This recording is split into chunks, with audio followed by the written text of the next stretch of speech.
So, Friendship Month. We have been exploring together what are the behaviors and practices that help us to connect more authentically, more richly, and more deeply with one another. I believe that everyone's life flourishes and blossoms when they find a spiritual path and practice that is right for them, a spiritual path and practice that makes sense to their mind, to their heart, and to their soul. And in addition to that, when they find a community of like-minded people who are committed to practicing as well. That when we have those two things, when we have found a spiritual teaching, a spiritual practice that makes sense to our mind, our heart, and our soul, and a tribe or a family or a community to be a part of as we practice, we have in that all the tools that we need to flourish, to grow, to truly be our very best selves. We've devoted ourselves this month in an exploration of what are those tools, what are those practices specifically that help us to build better relationships. And because we've encouraged you to invite new people into our community to help us plant seeds, because if we're really about transforming the world with love, then we at the very least want to make sure that not only are we practicing these teachings ourselves, but that we are willing to let others know how they have worked for us and made our lives better. Because that is one of the ways that we can help to transform the world with love. Because as more and more individuals are finding the God within themselves and practicing living their lives from that God self, the better world we will co-create together. Unity is a teaching that has truly transformed my life. I've been a part of Unity since the middle 1970s. Some of what drew me into Unity was its practicality. That every single Sunday I would sit and I would attend both services, just like you're doing, Mike. I would attend both services, and I would hear something that I could take from Sunday morning and work in my life Monday through Friday, well, Saturday too, because I practice every day. But that I could take, it was relevant, it was practical. I also heard a teaching that acknowledged that there is no one right and only way to God. That in all the world's religions, our seeds of truth is perennial wisdom, and that we should honor and celebrate that. I entered into Unity, a positive path for spiritual living. I imagine you too, if you've been in Unity for any length of time, have appreciated its practicality, that it is a way of living, that it honors and respects the inherent and natural wisdom in all of the world's spiritual traditions. And I believe you stay in the teaching, as do I, because to the extent that you practice it, your life fundamentally changes. Am I right? Yes, absolutely. Absolutely. Unity was founded on the principle that what is most important is our connection with Spirit. Our connection with Spirit. And that we can use that connection to change our lives, to improve ourselves, and thereby help to improve the world. And so relationships are a key part of what it is to be a growing, evolving spiritual being. Not only do we need a teaching, as I've said, that makes sense to our mind, our heart, and our soul, but we need a tribe to practice in. And we want to enrich those relationships within that tribe. Research has shown that there are certain basic components that are present in healthy relationships, and we have explored 6 of them. We're going to go deeply into one of the 6 that I just touched upon last week. To refresh your memory, we began with the importance of living our lives in integrity. This is all about trustworthiness. This is about making and keeping our agreements. For we know that relationships to flourish, to be healthy and whole, whether it is an intimate relationship, a business relationship, or a friendship, it has to be founded on trust. We have to trust one another. We took a look at the importance of celebrating diversity, not just talking about it, but truly celebrating diversity, truly appreciating that each and every one of us is unique, and to stop trying to fit people in a box, but instead to look out upon the unique expression of God in each and every person that we encounter. We talked about the importance of communicating well, communicating clearly, so that our relationships can grow and flourish. We touched upon or talked about the importance of touch in relationship, how critical it is. We are social beings as well as spiritual beings, and how important appropriate touch is. The touch of a hand on a shoulder during a time of challenge, a warm hug when your heart is breaking because you feel sad, alone, or confused. A pat on the back that says, "Good job." Touch. We talked about or just touched upon acknowledgement and appreciation. That's what we're going to really go into this morning. And then we also talked about how important it is to learn to listen to one another and to listen deeply. Not to listen purely with the intent to respond, but to listen with the intent to understand. And how of all of the ways that people say they feel loved and appreciated, that being listened to is at the very top of the list, at the very top of the list. So we're going to conclude with looking at appreciation, looking at acknowledgement. Every single one of us, I am quite confident, were raised with the importance of manners. We were raised with the importance of saying thank you when something nice has been done to us or for us. Did we not? Of course we were.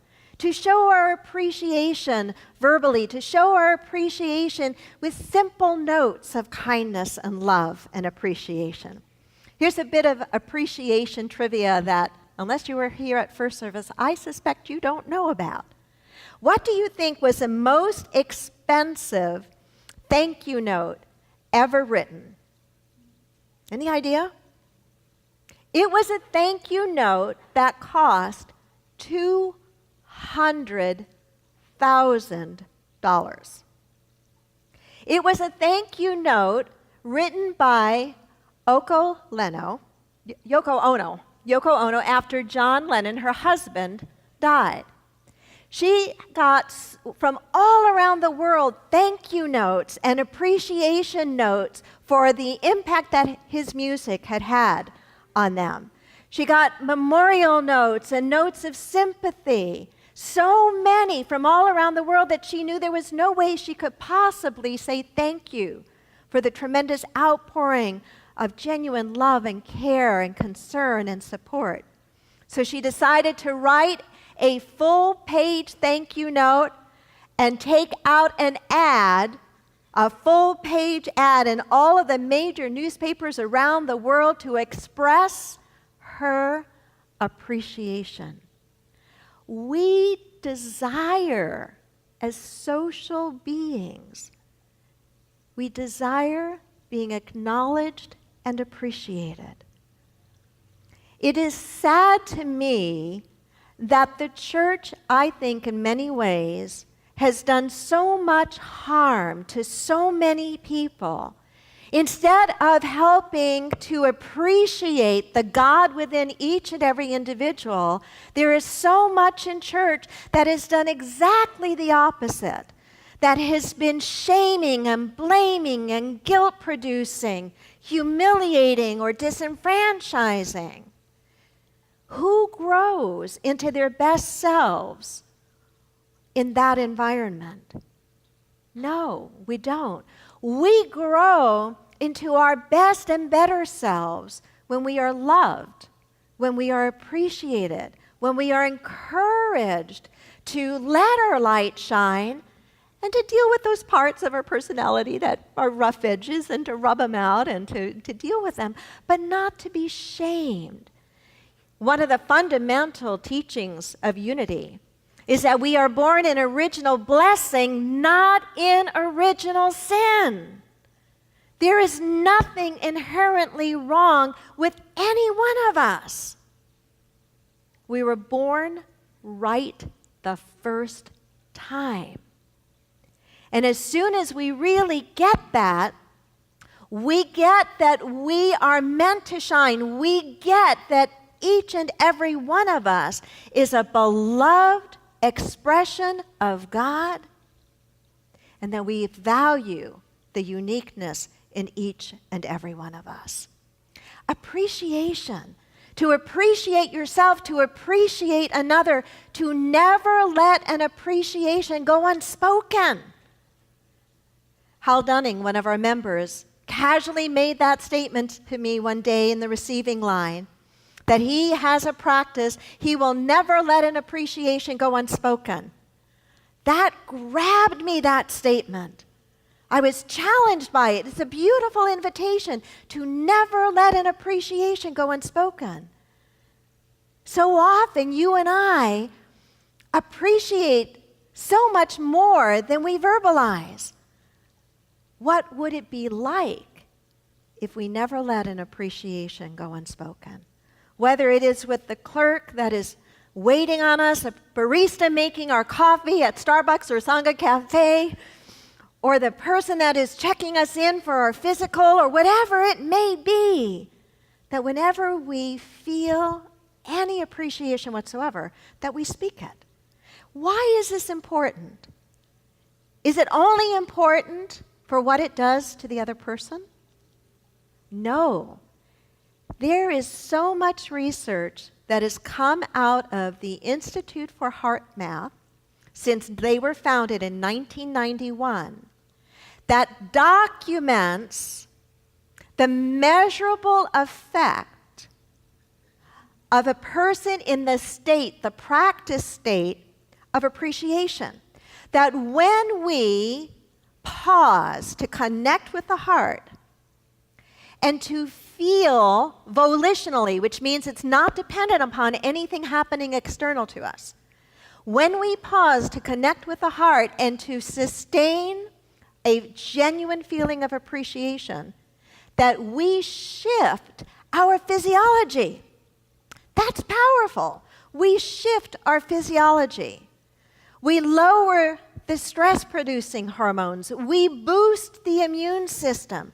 So when we are in a state of appreciating another, sincere, genuine appreciation, not only does it go a long way to deepen and enrich that relationship and help that other person to feel so much better, it also is blessing us in a physiological way.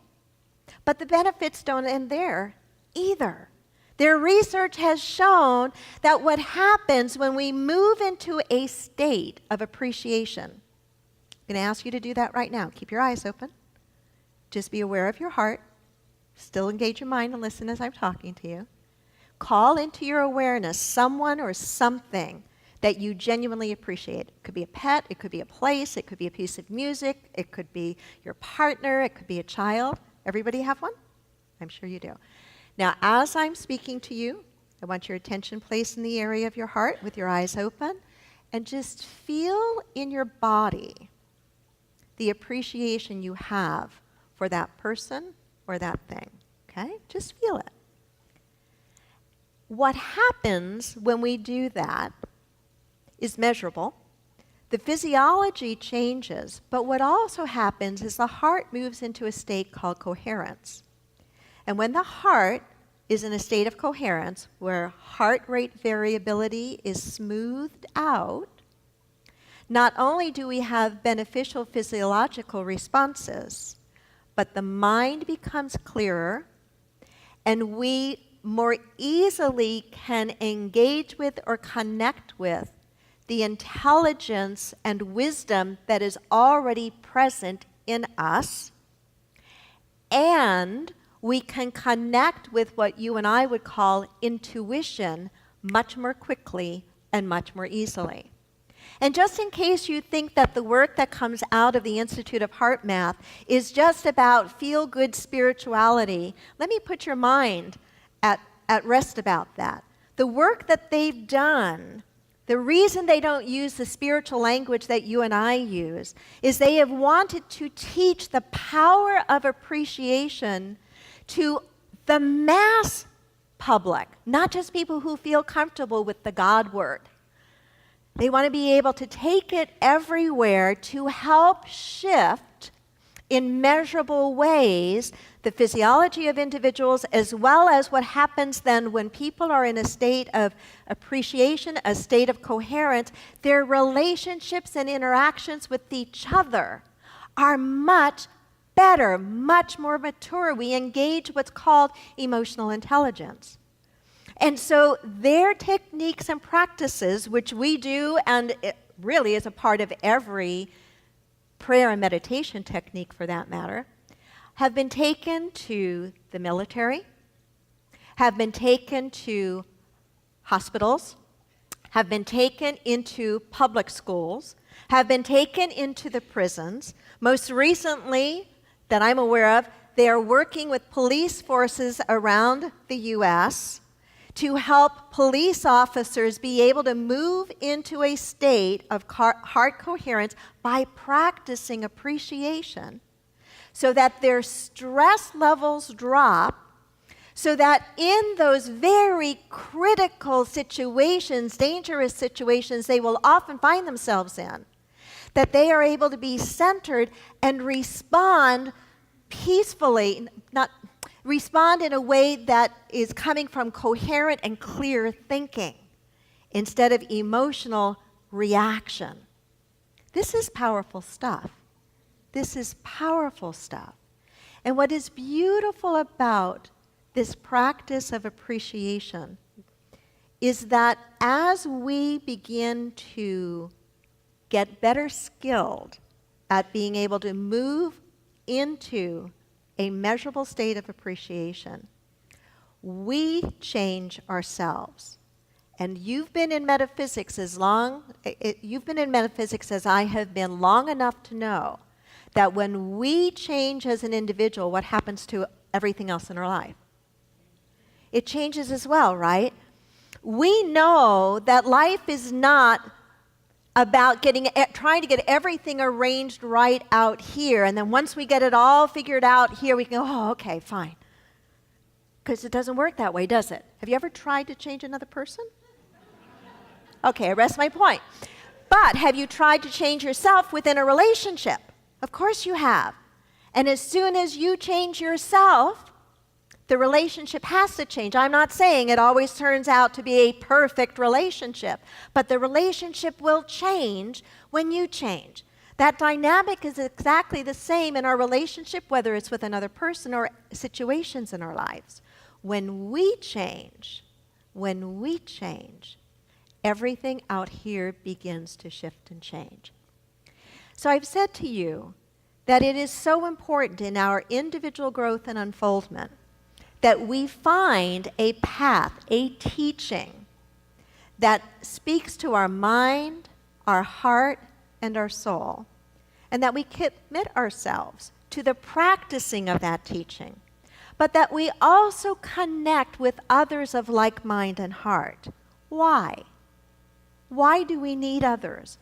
Why in a country that by and large values above everything else strong independence would I say we need each other? Because we are interdependent. We are interdependent. I need you so that I can grow into my better self. You need me so you can grow into your better self. It doesn't mean that the growing is always smooth and easy, and it doesn't mean that we always like all the lessons that the teacher is giving us. But we need each other to grow. The easiest place in the world to practice these teachings is high on a mountaintop all by yourself. The hardest place to practice them is where you're going to go tomorrow on Monday morning. Wherever that is. Maybe it's even on your way through rush hour traffic to get there, are the hardest places to practice. We need each other because there we can support one another. I can see in you the divine, and I can help you to see it. And you can see that in me as well, and you can help me to express that. We need each other to get over the tough spots in our lives. And just because we are metaphysicians, just because we are in this teaching called New Thought, just because we know the power of thinking and the power of consciousness to co-create our lives, does not mean that we will never have a problem or a challenge. And how important it is, how valuable it is to have those that can help us during those times. I think that's why when Denise sang for us, "Thank you, bless you, for being a friend," we responded the way that we did, because we know the power of friendship. We know the power of community. As I get ready to wrap this up, I want to share with you a cute little video that I found on YouTube. It went viral quite some time ago. What we've done is we've shortened this video. It was like 4 or 5 minutes long, and that's too long for a Sunday morning. It's just a couple of minutes. But it's a video. The quality is not good, but the message is absolutely adorable. It's called The Squirrels.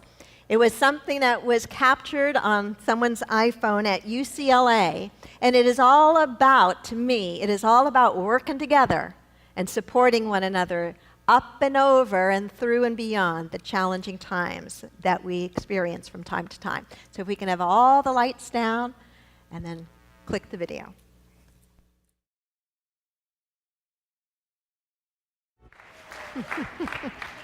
Is that not adorable? I mean, how long did that older, bigger squirrel hang around to try to help that little baby squirrel? Because that's the shortened version of it. You know, when I think of that wall, I think of the problems that all of us will face from time to time, and that we're not meant to have to do those things all by ourselves. And I really look at spiritual community as a cheering squad, as a group of people that can help us when we're going through those tough things and it feels like there's this big wall to get up and over it. And sometimes we are the one providing the help and the support, and other times we are the one needing the help and support. And to know that this is a safe teaching and this is a safe place to be vulnerable enough to say, I need some help. I can't figure it out by myself. Will you help me? And to know that the answer on the receiving end here will always be an enthusiastic yes. Namaste.